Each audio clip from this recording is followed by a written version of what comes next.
Bien, nuevamente nos encontramos en este medio de comunicación, un medio muy masivo de comunicación, y para mí siempre será un enorme compromiso poder comunicarme con ustedes para tratar de mostrarles lo que yo pienso sobre el significado de la palabra de Dios y de todo aquello que nos dejó dicho Jesucristo en su paso por esta tierra, por este planeta. Estamos hablando sobre las ordenanzas amplias de Jesucristo, del Hijo de Dios, eh, acerca de lo que él pensaba, lo que él sentía que debíamos hacer, que debíamos cumplir por el bien de la espiritualidad que había nacido con su Padre desde el Antiguo Testamento. Él hablaba, por ejemplo, del trabajo excesivo.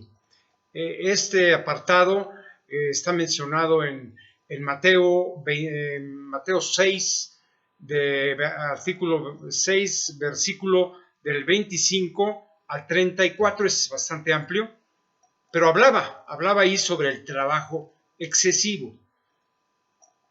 Jesucristo dijo que respetáramos la ley de Dios si es que queríamos ser buenos cristianos. O sea, los mandamientos y las ordenanzas que a través de él Dios estaba proyectando para todo el mundo. Que debíamos aprender a ser buenos cristianos realizando ese acto de bondad hacia lo que nos estaban estableciendo, no solamente Dios, sino también su Hijo. Teníamos que aprender, nos dijo, cuando hablaba del trabajo excesivo, que debíamos aprender a ser modestos y compartir los excesos. Eso quiere decir que aunque trabajemos mucho y logremos mucho, tenemos que vivir con cierta modestia, no solamente en los hechos, sino también en las actitudes. ¿Para qué? Para que podamos también tener la oportunidad de compartir esos excesos que nos da la vida económica, la vida social, la vida entre todos los seres humanos. Vivir con modestia es vivir de alguna manera restringido en todos los sentidos, en los placeres, en la vida misma, pero bueno, creo que entienden más o menos lo que quiere decir vivir con modestia. Y en realidad, los ricos, ya hablé de ello en el anterior video, los ricos tienen que aprender a ser pobres. Y no digo, y repito, no digo que tiren sus riquezas o lo que hayan logrado honradamente sobre todo, sino que aprendan a compartir con los demás. Hay mucha gente pobre, hay muchos pobres en el mundo, inclusive muchos miserables, o sea, que están sobreviviendo con el mínimo. Cuando se tiene una riqueza excesiva, debemos aprender a compartirlos. Y si vivimos con modestia, no con una limitación total, pero con cierta limitación, entonces podemos nosotros sentirnos predispuestos a compartir con los demás. Les digo, que no se queden sin nada, simplemente tener ese espíritu para compartir, un espíritu bondadoso para compartir. Y otra cosa que nos decía Jesucristo es que en este apartado, en esta ordenanza, que no cayéramos en la riqueza y en el afán. Ustedes dirán, bueno, ¿qué quiere decir afán? El que es afanoso o quien es afanoso, o sea, que seamos, que no tengamos un anhelo insistente para poseer cosas o bienes o riqueza, que no tengamos el afán de la riqueza, del dinero, del exceso de dinero. Les voy a comentar después a qué se refiere todo esto, pero bueno, miren, dijo Jesucristo, no se afanen, y lo voy a decir como lo dijo y como está escrito en el Nuevo Testamento, en la Biblia. Dice, no se afanen por su vida. De qué habrán de qué comer, o qué habrán de beber, o ni por su cuerpo, de lo que habrán de vestir. Fíjense. O sea, no se afanen por comer, o por beber, o por vestir. O sea, que no caigan en el exceso de tener, en lugar de tener 2 vestidos, tener 20 o 30 vestidos, camisas, zapatos, calcetines, qué sé yo. No demasiados, porque se puede vivir con muy poco, con demasiado poco, y vivir feliz, vivir satisfecho. O sea, vamos, esto va en contra de la comercialización del mundo, eso es definitivo, de la economía del mundo. Lo que le estoy sugiriendo, pero la verdad yo no lo inventé, como se los he dicho siempre, esto lo dijo Jesucristo y yo lo interpreté así. Al pedirnos modestia, nos está pidiendo es que no nos excedamos en la riqueza, no nos excedamos en capturar tanta riqueza que nos lleve a dejar de ser modestos, a dejar de ser bondadosos, porque si eres bondadoso y no es modesto, seguramente estaremos compartiendo. Miren, nos decía también Jesucristo, y así lo interpreto, que no deseáramos intensamente para hacer una cosa, cualquier cosa. O sea, esa intensidad implica afán, ser afanoso. O sea, si ustedes no desean intensamente lograr cosas y dinero y lo que sea, inclusive triunfos y lo que sea, no ser protagonista, vamos, para conseguir la victoria, por ejemplo. El llegar a los excesos en ese sentido es no ser modesto, es no limitarnos en eso, y eso está en contra de los principios espirituales del cristianismo. Por eso les digo que es muy importante llegar a ser modestos, les repito, sin derrochar todo lo que han conseguido ni lograr, tampoco tirarlo a la ventana o repartirlo como un bolo, como si fueran padrinos del mundo de los pobres, tampoco. Ya les expliqué anteriormente que hay riqueza honesta y hay riqueza deshonesta, y ustedes ya lo entienden perfectamente. Si ustedes han logrado su riqueza honestamente, bien, si ustedes son buenos cristianos, seguramente la van a compartir, o van a compartir parte de esa riqueza, ¿no? Para quedarse con lo necesario, con lo que ustedes necesitan para sobrevivir, para vivir bien inclusive, pero sin excesos. No se afanen por los excesos, controlen eso, y ustedes, la verdad, y se lo repito y siempre lo he repetido, sentirán más cerca a Jesucristo y a su Padre. ¿Por qué? Porque están cumpliendo con lo que ordenó Jesucristo, con lo que nos sugiere Jesucristo y ordenó Dios. Bueno, ahora, lo importante aquí en todo esto es que, bueno, en la vida social y todo nos establecemos metas, como todo, y es bueno, por la salud del mundo, sobre todo del mundo tan poblado que tenemos, y para mantener una economía estable y que, bueno, los pobres no lleguen a la extrema pobreza. O sea, tenemos que buscar el equilibrio, primero en nosotros mismos, para no ser excesivos. Y bueno, pues lo que sucede en ocasiones, y ustedes lo saben, hay muchos ambiciosos en extremo que logran fortunas impresionantes, o sea, de miles de millones de dólares. Eso es una ofensa terrible para el cristianismo, para la espiritualidad cristiana. Posiblemente ellos no sean cristianos o aparenten ser cristianos, porque el que tiene más de 1,000 millones de dólares, por así decirlo, si va a la iglesia y cumple con los sacramentos de la iglesia cristiana católica, por ejemplo, o se muestra sensible ante la espiritualidad cristiana, perdone que lo diga, pero están equivocados. No puede ser. Es contrario a lo establecido por Dios y su Hijo. No se puede tener tanto dinero existiendo tantos pobres. Y les repito, no es cuestión de regalarlo. No es cuestión de botarlo y a ver quién agarra algo. No.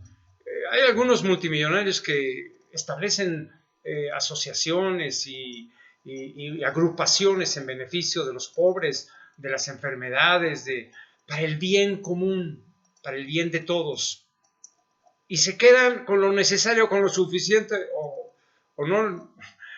tienen tanto que, la verdad, por mucho que den, le sigue llegando dinero. Pero bueno, ese es otro asunto.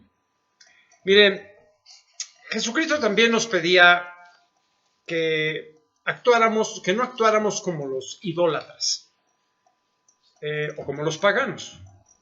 O sea, los que aman a los ídolos y que son paganos. Ahora, ¿qué es ser pagano? Aquel pagano es el que no ha sido evangelizado. De acuerdo. Que no seamos paganos ni idólatras. ¿Qué esperamos? Digamos, debemos esperar de Dios su llegada con sus mensajes, con sus mandamientos y con lo que nos dijo Jesucristo. Eso es definitivo. Y no esperemos, por ejemplo, que en un momento dado Dios llegue y se presente ante nosotros. Para nada. Lo que debemos esperar es que no, inclusive ni por milagro aparecería Dios, y eso tenemos que entenderlo así. Debemos esperar la llegada de Dios a través de nuestros actos, o sea, a través de los merecimientos. Si nosotros nos merecemos tener a Dios a nuestro lado y a Jesucristo, pues entonces, si lo merecemos, ellos van a estar a nuestro lado. O sea, como he comentado, Dios está en todos lados y en cada momento. Y nos está vigilando y está con nosotros y nos está ayudando o nos está restringiendo o nos da la vida o nos quita la vida y nos mata. Esa es la gran realidad. Pero no esperemos que Dios de pronto aparezca y cumpla nuestro sueño de conocerlo. No lo entiendo así, para nada.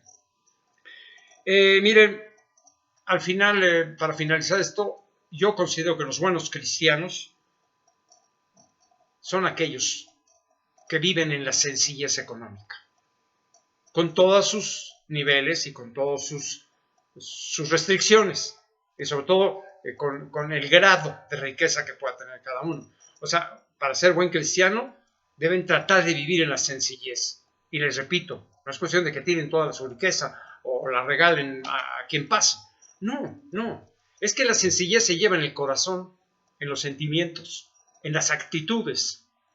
Si yo tengo tanto dinero y aún así me nace o me permite nacer el que yo pueda ayudar a quien yo veo necesitado, o aquellos que están verdaderamente con la gran limitación de crecer, de desarrollarse o de mejorar, pues voy a buscar la manera de crear una asociación o apoyar a la gente que lo necesita.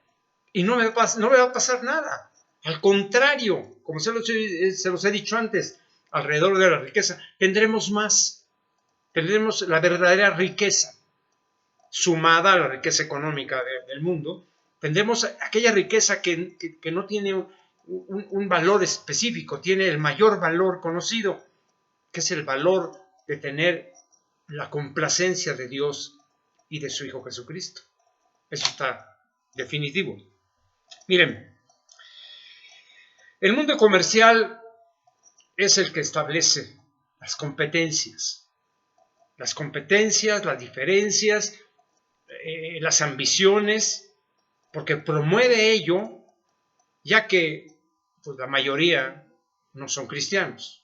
Hay que aceptarlo así. Calculo que el 70% de la población en el mundo pues, no es cristiana.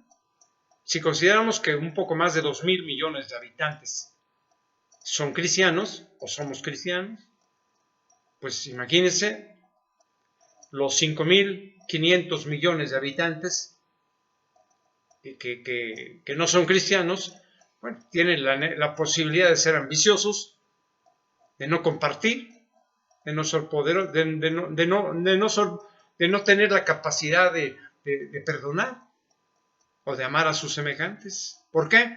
Porque si lo hacen, dejan de tener el placer de las ambiciones, el placer de la riqueza excesiva, el placer de poder comprar y tener todo aquello que necesitan, según ellos. Entonces no es el camino correcto. Para ello terminemos diciendo que debemos trabajar solamente lo necesario. Lo necesario, algo que ustedes van a determinar para cada uno, ¿qué es lo necesario? Bueno, si yo tengo oportunidad ya tengo una empresa, pero quiero tener 2, o 3, o 5, ¿por qué no se quedan con esa empresa y la hacen bien?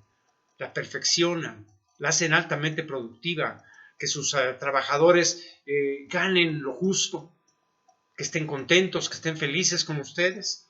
¿Para qué ambicionar tener 2 o 3 o 5 más?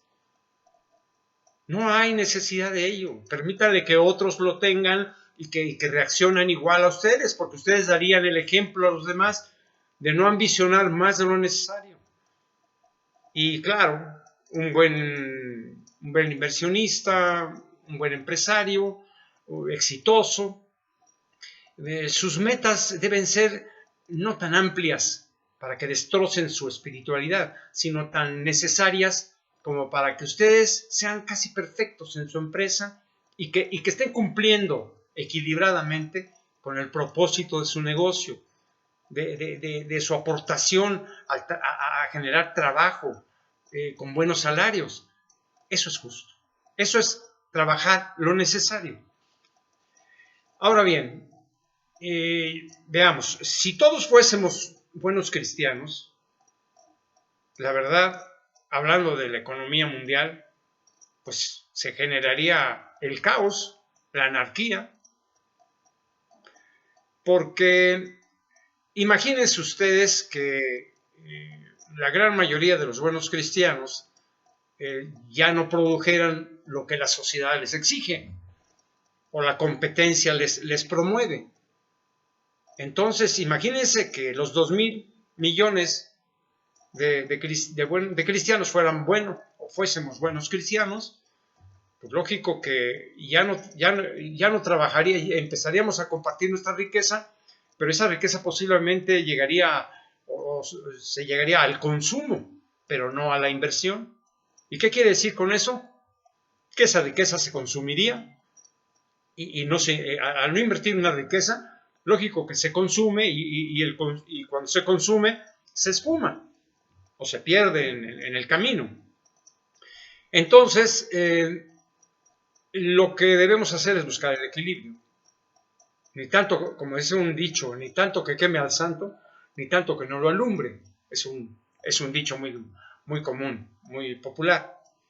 Entonces, lo que debemos hacer es llegar a la medianía, al equilibrio, cuando somos exitosos industriales o empresarios, para no llegar al exceso y producir un caos, una anarquía, porque imagínense nada más, pues el mundo lleno de buenos cristianos, ¿cómo íbamos a vivir? Pues en poblaciones pequeñas, y ya no habría el consumo de los grandes almacenes de autoservicios, sino que viviríamos un poco de la naturaleza. Bueno, eso ya es utópico para la mayoría de un mundo tan globalizado y tan comercializado como el que tenemos.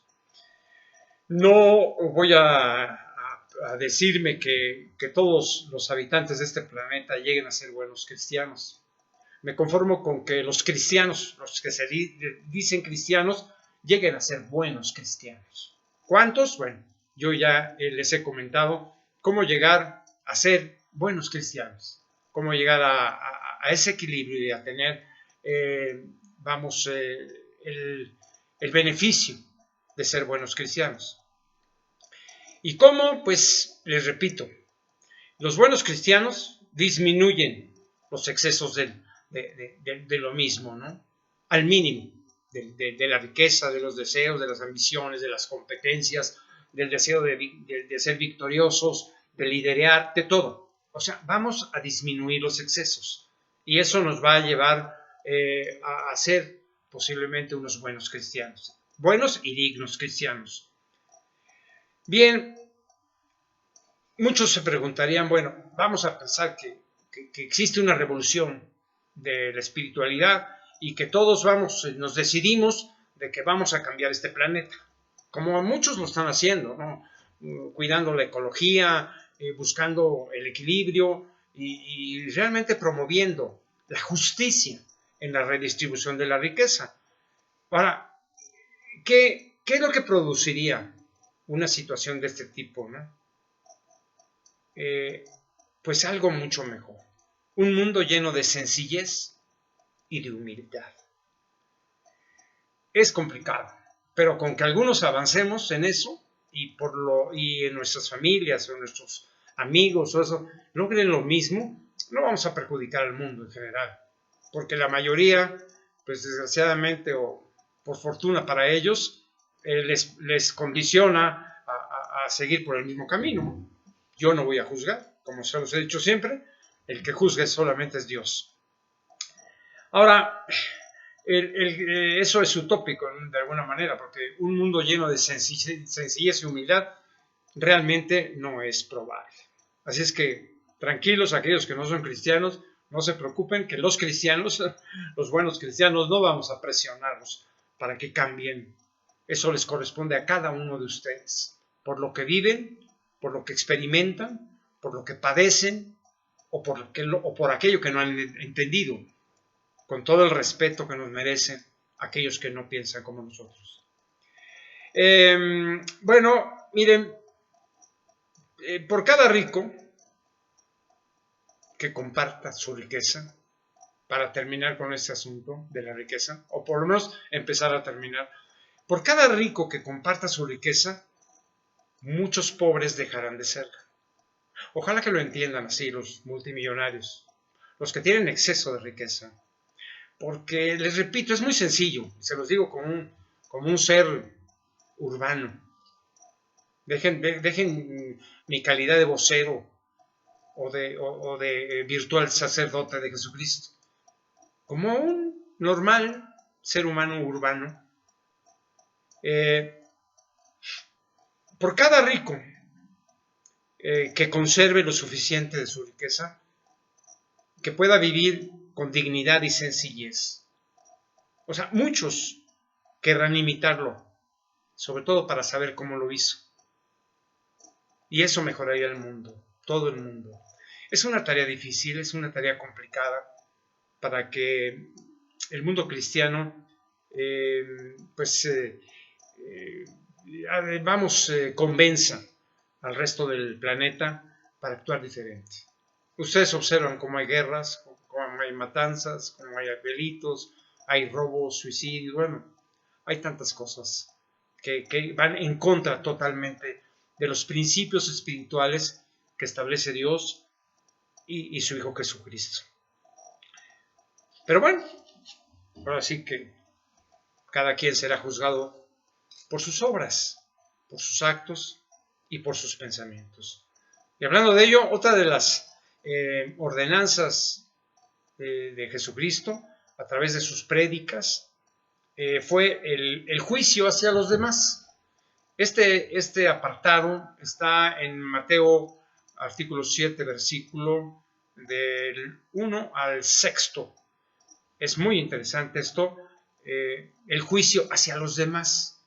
¿A qué se refiere esto?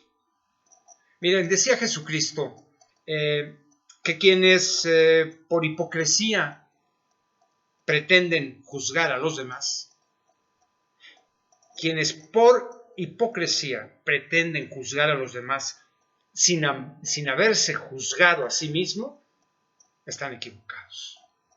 O sea, en primer lugar, como les he dicho muchas veces, Dios es el único que juzga. Nadie tenemos la potestad para juzgar a alguien, a nadie. Vamos a olvidarnos el juicio que genera un juez en la vida civil por algún delito. Esa es otra cosa. Yo no hablo del mundo de la sociedad civil. general o del mundo del ser humano en general. Hablo de la cristiandad, hablo de los principios espirituales con base en los mandamientos y en la espiritualidad cristiana. Eso es de lo que yo hablo, sobre el juicio a los demás. Miren, cuando alguien, por ejemplo, cuando alguien critica algo, se expone definitivamente a ser criticado. Eso es sin duda. Entonces, tenemos que evitar criticar a los demás. ¿Para qué? Pues para evitar ser criticados.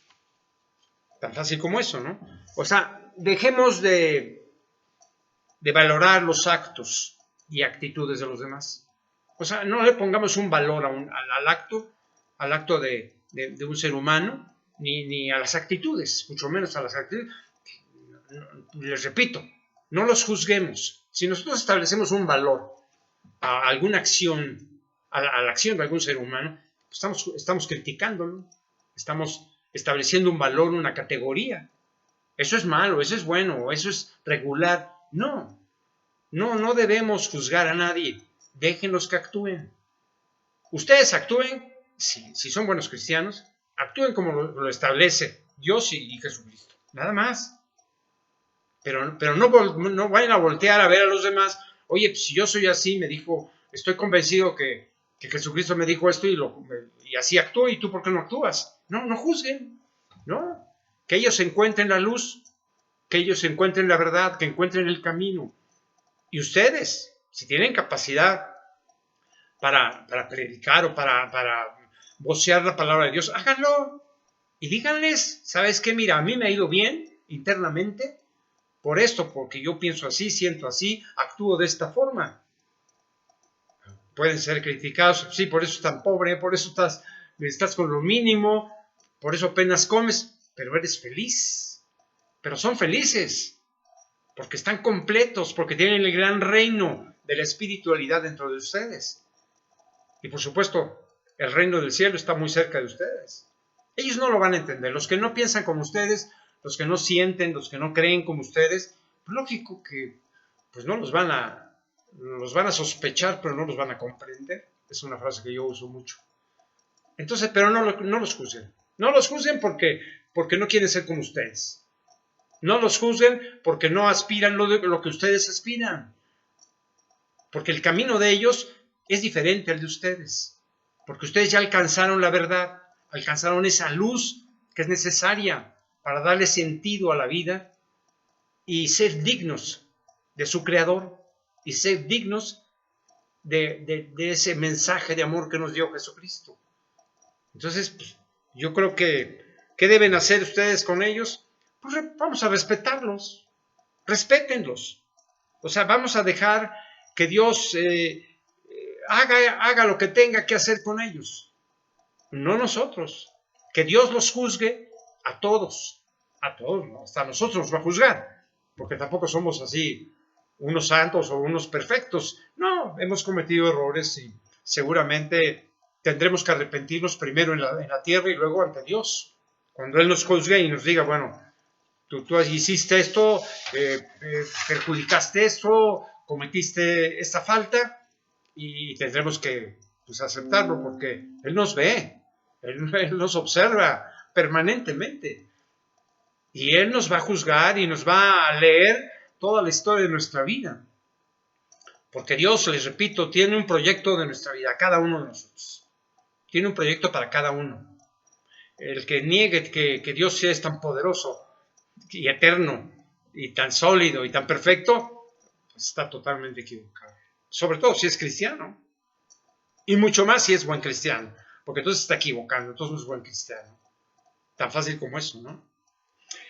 Vamos a otra de las ordenanzas de Jesucristo, que también pues es muy importante, porque muchos cristianos se equivocan cuando van a orar a una iglesia o a un templo, o cuando lo hacen en su casa, ¿no? Por supuesto, en la privacidad de sus aposentos, de su recámara, de su lugar de reflexión, y se equivocan.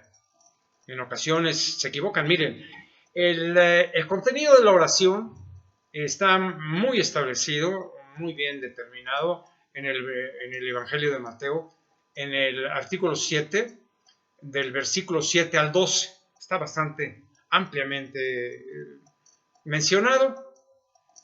Mire, Jesús dijo en ese tiempo que fue hermoso y divino, cuando permaneció cuando en sus prédicas, a través de sus peregrinaciones, Él les iba diciendo a sus seguidores y por supuesto a los apóstoles, les decía tantas cosas que normarían su vida, que los llevaría a ser los pioneros, vamos, de la cristiandad en el mundo. Jesucristo les dijo que les pidió, inclusive, o sea, que pidieran y nos darían, o sea, a Dios, ¿no? Que pidieran y nos darían, que buscáramos y encontraríamos, y que llamáramos y nos abrirían. Esto es muy importante, porque vamos a pedir, y pedimos mucho en la oración, por ejemplo, ¿no? Pedimos y dijo Jesucristo, les van a dar, pero bueno, y si buscamos, pues, van a encontrar. Y también si llamamos, pues nos van a abrir. Eso lo dijo Jesucristo así, pero Él no terminaba de decir, porque ya había comentado muchas ordenanzas, y no iba a reiterar, que bueno, todo eso va a suceder siempre que sean buenos cristianos. Si no son buenos cristianos, por más que pidan, por más que busquen o por más que llamen, no va a suceder nada. Ahora, hay muchos se preguntarán, pues, digo, yo pido y no me dan, yo busco y no encuentro, yo toco, yo llamo y no me abren. Miren, Dios sabe si somos merecedores de su bondad. Yo lo insisto en ello, para que no nos equivoquemos. O sea, no vayan a echarle la culpa a Dios, o no culpen a la Virgen María, o a Abraham, a Isaac, a cualquiera que esté al lado de Dios. No los culpen a ellos, mucho menos a Moisés, que ya está muy, muy atrás de todo. No, Dios sabe si somos merecedores, si merecemos su bondad, si merecemos que nos dé, si merecemos que podamos encontrar, si merecemos que nos puedan abrir una puerta, la puerta del éxito, la puerta de una meta que tengamos, la puerta de un deseo. Él sabe, Dios sabe perfectamente, porque nos conoce a cada uno, porque Él nos trajo a este planeta. Él sabe si nos va a dar, si nos va a abrir, si nos va a conceder, si lo merecemos. Si no lo merecemos, no va a pasar nada. Cuando podamos sentir que no logramos nada con esto, o sea, ¿qué podemos hacer? Pues tratar de ser buenos cristianos. Hay que penetrar, hay que introducirnos a los conceptos de la Biblia. Hay que introducirnos al mandato de Dios y a las ordenanzas de Jesucristo. Cuando cumplamos esos mandamientos, se los insisto, cuando cumplamos con los deseos de Jesucristo, con las exigencias de alguna manera de Jesucristo, entonces vamos a ver que las cosas van a cambiar. No solamente dentro de nosotros mismos, sino en nuestras vivencias diarias. Entonces vamos a empezar a recibir, vamos a empezar a encontrar lo que buscamos. Y se nos van a abrir puertas que antes estaban cerradas. Pero no exijamos a Dios, bueno, ya, que abra la puerta donde yo estoy tocando. No, Él sabe. Dios sabe el momento que van a abrirnos. Y lo repito, cuando lo merezcamos, cuando seamos buenos cristianos. Entonces, ¿qué les digo yo? Vamos, tenemos que hacer un examen de conciencia. O sea, un examen de conciencia para ver si somos merecedores de ser atendidos. Esto es muy importante, ¿no? Tenemos que ser muy sinceros con nosotros mismos. Oye, si yo robé, de modo que nadie lo sabe más que yo. Pero si yo robé, ¿de qué me quejo? Que no me dé Dios lo que le pido en ocasiones. o que me abra la puerta que estoy esperando que se abra. Entonces no voy a ser merecedor de ser atendido por Dios. ¿Por qué? Porque mi conciencia me está diciendo que he cometido anormalidades en mi actuación, que he estado en contra de los mandamientos de Dios y de las ordenanzas de Jesucristo. Entonces, pues la verdad, no podemos quejarnos si las cosas no se nos dan. ¿Por qué? Tenemos que aceptar que no somos merecedores, entonces tenemos que cambiar, tenemos que rectificar nuestro camino, cambiar nuestra vereda. Ahora, miren, si Dios pudiese hablarnos, que es muy complicado, pues como le hizo a Moisés, ¿no? A Moisés y a Dios, y al Hijo de Jesucristo, perdón, al Hijo de Dios, Jesucristo. Sí, a los únicos que les habló Dios hasta la fecha, de frente, y que lo conocieron, fue Moisés y el Hijo de Dios, por supuesto que es su Hijo. Con él hablaba ya después muchísimo, ¿no? Y se presentaba ante él y le decía, ¿sabes qué, hijo mío? Ve por este camino. Pero a Moisés, de toda la historia bíblica, de los 4000 años que lleva la historia bíblica, el único fue a Moisés. Él fue el elegido. Y después, por supuesto, a Jesucristo. Pero nada más. Entonces no vamos a esperar que se presente y que nos haga lo mismo. Ahora bien, Dios, se los he dicho en alguna ocasión ya, Dios nos manda mensajes a todos. Los ha mandado los mensajes desde la creación, sobre todo desde que el pueblo judío, bueno, el pueblo de Israel, el pueblo de Abraham, el pueblo elegido por él, lo eligió y dijo, bueno, con estos, a través de ellos, voy a hacer toda mi obra divina para concluir y concretar la llegada de Jesucristo. Es eso, es tan sencillo como eso, ¿eh? Todo, primero preparó 2000 años para que llegara Jesucristo, llegara el Mesías. Pero no pensaba que en 2000 años pues la sociedad originaria de Abraham pudiese entender sus mensajes a través de muchos profetas, que los iluminó Dios para que ellos explicaran, si ustedes quieren mágicamente o divinamente, lo que les pedía Dios al pueblo de Israel. No lo cumplieron, bueno, pues a la siguiente etapa, ya con el Nuevo Testamento, como ya les he comentado y les lo seguiré comentando. Entonces, a través de mensajes, desde esa época como en la actualidad, porque les repito, Dios sigue mandando mensajes a cada uno de nosotros, que lo captemos o no, pues no depende de Él, depende de nosotros, que podamos ser tan sensibles para poder entenderlos. Y les soy sincero, o sea, hablando de los mensajes de Dios, me siento muy favorecido, la verdad. Y no porque sea yo el grandioso o el gran descubrimiento humano, no. Simplemente tuve la oportunidad, la fortuna de empezar a captar lo que quería Dios de mí. Les hablo sobre mi libro, El Mensajero Supremo de Dios. Él me pidió que escribiera y lo escribí. No tuvo que bajar a decirme, no, me mandó un mensaje. ¿Cómo? Pues a través de números, a través de... Yo estuve muy atento y gracias a mi intelectualidad, pues me puse más atento. Y a mi conocimiento científico de las palabras y de los hechos y de las posibilidades, porque soy muy buen cristiano, pero también soy muy buen científico.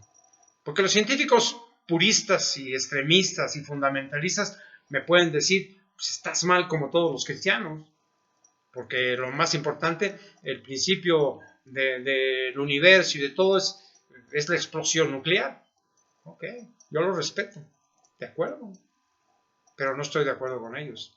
¿Y saben qué? Porque yo tengo argumentos sólidos. Primero, para demostrarles que por más que datos que me proporcionen, jamás me van a poder demostrar el inicio de la creación, el inicio, cómo se inició el universo, y por lo tanto los planetas y todo lo que conocemos de nuestro sistema universal. No, porque no lo tienen, porque no hay respuesta, porque entonces ellos se quedan en el concepto de la nada y no de ese descubrimiento de lo grandioso. que se da con la espiritualidad y con la presencia de un creador que es Dios, y para mí, como Padre de Jesucristo. Pues lógico, o sea, hay argumentaciones que son posibles, que son lógicas, que son posibles en el sentido de que existieron muchos que presenciaron la llegada de Jesucristo, de la producción de sus milagros. Con eso, con esas argumentaciones establecidas y que son lógicas, porque no puede ser tendría que ser una gran mentira, un invento impresionante, después de tanta presencia ante Jesucristo, después de una historia en el Nuevo Testamento, de la llegada de Jesucristo, de todos aquellos judíos que presenciaron sus milagros. No puede ser mentira, tendría que ser una gran mentira. Y eso, en términos científicos, es imposible. Es imposible. Ahora bien,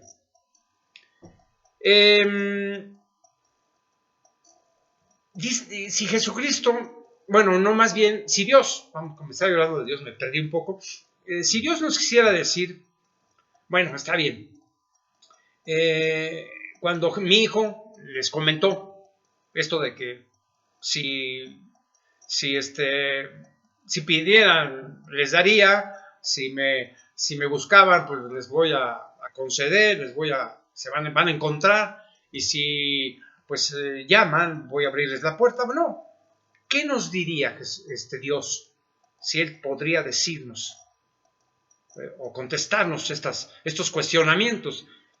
Les diría, miren, mis seres humanos, mis seres de la creación, ¿cómo voy a darte? Bueno, y sobre todo aquellos que ya son cristianos y que dicen, bueno, soy cristiano, me considero buen cristiano, ¿por qué no me das? ¿Por qué no me abres? ¿Por qué? Dios podría decirnos esto. ¿Cómo voy a darte lo que pides si lo único que has aprendido es a pedir? Así lo entiendo yo.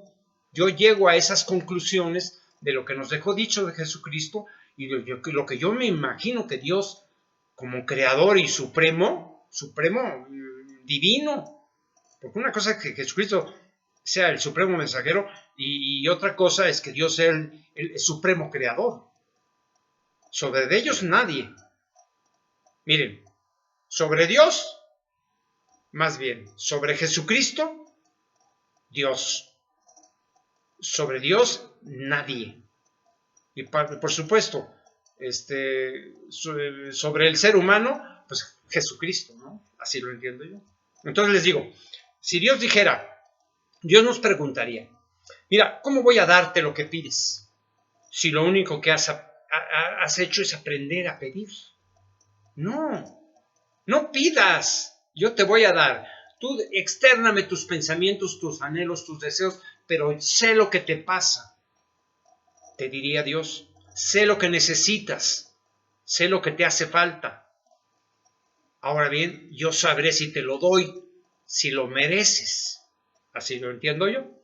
Otra pregunta que nos haría Dios diría, ¿cómo permitiré que encuentres, hablando de lo que yo les he comentado, cómo voy a permitir que encuentres si siempre eliges los caminos fáciles? Todo eso que les estoy diciendo es mi conclusión de las palabras de Jesucristo y de lo que yo entiendo intelectualmente, el sentido de las palabras de Jesucristo. ¿Por qué? Porque las palabras de Jesucristo fueron las palabras de su Padre. Su Padre le decía qué hacer, qué decir, y ya Jesucristo tomaba sus conclusiones y él aportaba parte de lo que él sentía, de lo que él pensaba. Por supuesto, para honrar a su Padre y ser digno de su Padre. Eso tomémoslo muy en cuenta. Jesucristo fue el primero en que fue digno de su Padre, al corresponderle. Entonces digo, esta segunda pregunta que nos haría Dios era, pues ¿cómo voy a permitir que encuentres si siempre eliges los caminos fáciles? No, siempre hay que buscar los caminos difíciles. El reto de convencer a otro de que tú tienes la razón. ¿Por qué? Porque estás en Dios y en Jesucristo. Porque tienes a tu lado a Dios y a Jesucristo. Ese es un camino complicado. El camino fácil es decir, pues como dicen por ahí se ven, que lo encuentren si lo encuentran, que hagan el esfuerzo que yo hice para poder llegar a este camino de verdad, de luz, de consolidación. No busquen ese camino fácil, enfréntense a aquellos que no creen, que no piensan como nosotros, los cristianos, para tratar de convencerlos, tratar de sumarlos a este gran reto de poder encontrar el verdadero camino. O sea, la verdadera fe en Dios y en su Hijo. Dios también nos preguntaría, como una tercera parte, pues ¿cómo pediré que te abran? ¿Cómo pediré que te abran si no has aprendido a llamar? Esto es muy interesante.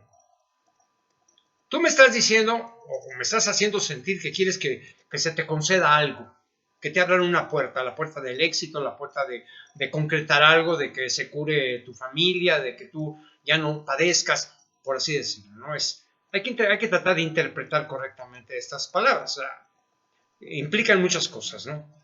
O sea, ¿cómo pediré que te abran cuando tú tocas la puerta de ábranme esta puerta donde yo voy a estar más feliz o voy a resolver cosas? ¿Cómo pediré que te abran una puerta si no has aprendido a llamar? Debemos aprender a pedir las cosas, no a exigir, a pedir las cosas con humildad, con sencillez, con capacidad para perdonar, con esa gran capacidad para amar a todos. De otra manera, Dios nos seguirá observando y Él nos otorgará lo que merezcamos. De otra manera, no va a suceder nada. Eso implica un gran esfuerzo de cada uno, porque esto que les estoy comentando resulta tan importante. Es un mensaje de Dios y que Jesucristo nos ha dado, porque Dios no bajó. O sea, Jesucristo nos dice, mira, esto es lo que hay que hacer, esto es lo que hay que cumplir, pero pues todo se lo pide su Padre y está pidiendo lo que su Padre establece. Ya se los he comentado. Esto lo van a encontrar ustedes en el Evangelio de Mateo, en el artículo 7, versículo 12, para que puedan ustedes extenderse con eso, pero trato de darles una explicación lo más concreta posible para que ustedes lo asimilen y puedan procesarlo dentro de ustedes mismos y que ustedes tomen las mejores decisiones alrededor de esto. En realidad, yo podría terminar con esta ocasión con lo siguiente. Miren, si queremos que nos traten bien, el mundo, las situaciones y todo, o sea, que nos den, que nos acepten, eso es muy importante, que nos amen, ¿qué debemos hacer? Pues debemos haberles demostrado a los demás que hemos sido capaces, sobre todo de ser bondadosos, que hemos sido capaces de ser caritativos con todos. ¿Para qué? Pues para que recibamos de ellos amor. Se los repito. Miren, si queremos que nos traten bien, que nos den, que nos acepten, que nos abran puertas y todo, que nos amen sobre todo, entonces, ¿qué debemos hacer? Pues debemos haberles demostrado a ellos, a los demás, pues que hemos sido capaces de ser bondadosos y caritativos. Con todos, no con alguien en especial, con todos. ¿Y para qué? Pues para recibir de ellos amor, complacencia, perdón, una correspondencia justa. Pero bueno, por este video ya hemos terminado. Me extendí un poco más de lo que yo calculo, pero bueno, ante la palabra de Dios no puedo limitarme, ni puedo ser restrictivo. Hay tanto que decir alrededor de la palabra de Dios y de las ordenanzas de Jesucristo que realmente podríamos hacer un video extensivo de 1, 2, 3, 4, 5 horas, pero vamos a irnos despacio, como decía Napoleón, y voy deprisa. No la prisa porque no me preocupa morir, o sea, yo estoy preparado para morir, en paz, muy satisfecho y muy lleno de gracia por todo lo que me ha dado Dios y todo lo que me ha permitido hacer, como esto que hago con ustedes, poder transmitir de alguna manera la interpretación de la palabra de Dios y las ordenanzas de Jesucristo, precisamente con toda esa vocación de humildad, pero sobre todo en el nombre de Jesucristo. Hasta entonces.